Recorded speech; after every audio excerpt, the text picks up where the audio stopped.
So in case anyone is wondering why the walls look a little bit different, I just spent the last 2 hours just cleaning the dwelling, and it was needed.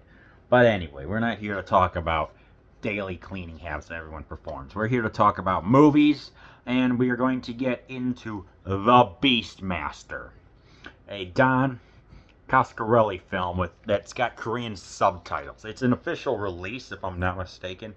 It's just maybe it is. I don't know. Anyway, born with the courage of an eagle, the strength of a panther, and the power of a god, the epic adventure is back like never before. He was the unborn crown prince of a family slaughtered by lords of evil. But when he grows to manhood, the warrior Dar, Mark Singer, embarks on a perilous journey to seek his revenge on the monstrous priest Mayox. Now with the help of a cunning hunter, John Amos, and the love of a beautiful slave girl, Tanya Roberts, and the extraordinary ability to communicate with animals. Dar must battle his way through a wasteland of sorcery and black magic on the ultimate quest for freedom and vengeance. Experience the Beastmaster like you've never seen or heard it before. This cult favorite has been now transformed from the original vault materials and comes loaded with exclusive extras, never before seen footage, and some very wild surprises. All personally supervised by co-writer director Don Coscarelli of Phantasm fame, which I will rewatch and review whenever. This movie is the definition of a cashing in on a popularity of a movie. Obviously, I am hinting at Conan. And yes, the sets, the premise, the high fantasy of the muscular men is abundant in this. It's even got a guy with a sword, baby oil, kinda long hair, and an adventure sense. And this movie is fine, passable, fun entertainment with animals. This is one of those movies I watched again with my Grandpa George when I was younger. It was either that or the TV show. I forgot which one, if I had to guess the TV show. But anyway, the ferrets are more of the star of the show of this. So, yeah. Mark Singer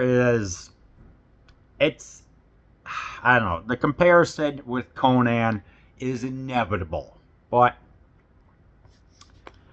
as a piece of entertainment, this is fine. Okay, it's like there are certain scenes in here that are okay. It's like it's got all the conventions. There's this invading force.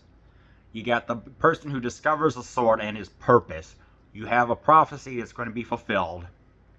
You have people that come along for the journey. You have the climactic battle. You have all that. This is based, of course, I was on a 1959 book by some female author. I forgot who. It's actually sci-fi and takes place in the future, but because they probably just wanted to cash in on the Conan craze, they truly transmogrified a lot of the stuff going on, and she was just interested, just take me off. So there's that. Yeah. It's pretty to look at. It's pretty to look at. I mean, there's a scene involving a pyramid. It's a very, very steep pyramid, and there's some decent action that takes place there. I mean, they're sacrificing people to the gods, so they but in a truly illogical way, in order to tribute to their god or whatever, they have them climb up a massive pyramid, and at the very top is the sacrificial altar filled with fire. What? Couldn't you just have it down below instead of just climbing it up like it's part of Takeshi's Castle or a what is that, Ninja Warrior set? I don't know. That was just so weird. It just doesn't make any sense. Yeah. There's this one scene where he's trying to cross because there are these death guards or whatever. These are the prisoners that were tortured to just have their mind split. And there's a scene where he has to carefully just walk across that, and we get to see the nice, it's kind of a tense scene. It's one of the highlights. I guess we at least get to see how these beings are made, which was pretty cool. At least it's like, it's the standard lore that you see in all the movies, and it's fine. It's interesting enough to where it's like it's average but fine. So I like that. They kind of look like they came off the set of like the set 1970s Rollerball, and it's all right. I guess it's just, I don't know. This movie, you know exactly what the heck you're getting. I guess, and you have the evil and you have the evil I wouldn't say priest, more just like this one maniacal person who's bent on power, played by Rip Torn, who was the dad in Freddy Got Fingered. I recognize that voice. And John Amos, yes, Amos is fine. He brings the character to life.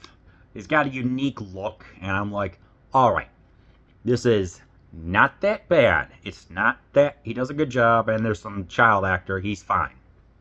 He's fine.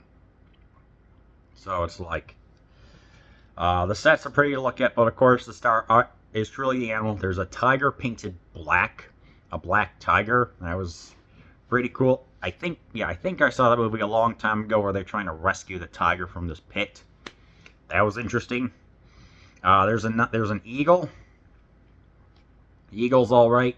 There's a scene where there's the whole bunch of these like creatures that have these like little pouches or whatever that can pretty much just devour anything that goes inside it. And it's like they see this eagle or falcon as a god, and they get in. And the scene is interesting. I'm like, all right. Yeah, it's like they do come in, and they do kind of feel like a Deus Ex Machina. Because at the end, it's like, when they finally kill the head priest, who I'm just going to call Malox Max instead of Mayax. I don't know, when they eliminate Malox Max, then we get 20 more minutes, 20, 30 more minutes when these Juns come in, Jun. And, it's like our heroes are pretty much said, well, it almost worked. Then lo and behold, suddenly out come these demented creatures or whatever, and they rescue and save the day. It's like, yes, that felt kind of like the Eagles in the Lord of the Rings. It just felt like a Deus Ex Machina. And I'm like, well, whatever. The helmets were cool, though. Visually, this movie is fun. It's a fun visual movie, so I don't know. The original negatives for this movie are lost. Supposedly, they turned in a private collection. But ultimately, that was just a failed rumor or whatever, and the director was asking the public, yeah, if you happen to have anything like that, please contact me, or whoever, so we can get this restored. Which, that's an interesting piece of trivia. The Falcon, they couldn't get the proper flight footage, so they just dropped out of a trap door of a weather balloon.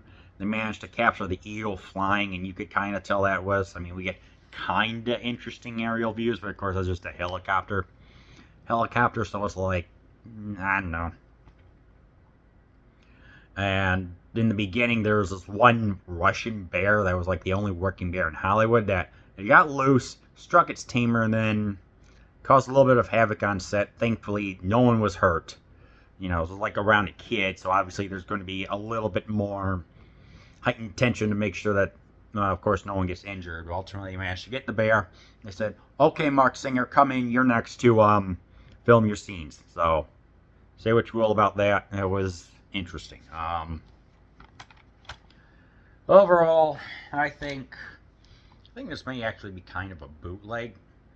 Semi-unofficial, I don't know. Really, I don't care. I'm not here to worry about that. It's like, you put this on when you're in the mood for some high non-elf dwarf elf dwarf, what was the last one, type of fantasy, and you just want to see just muscular men just going about at it with a woman there. Put that on after you have a bad day at work. Grab some popcorn, put on, be entertained for 2 hours. It's one of those. It's fine, passable, average movie. So yeah, just keep that in mind as you're watching The Beastmaster.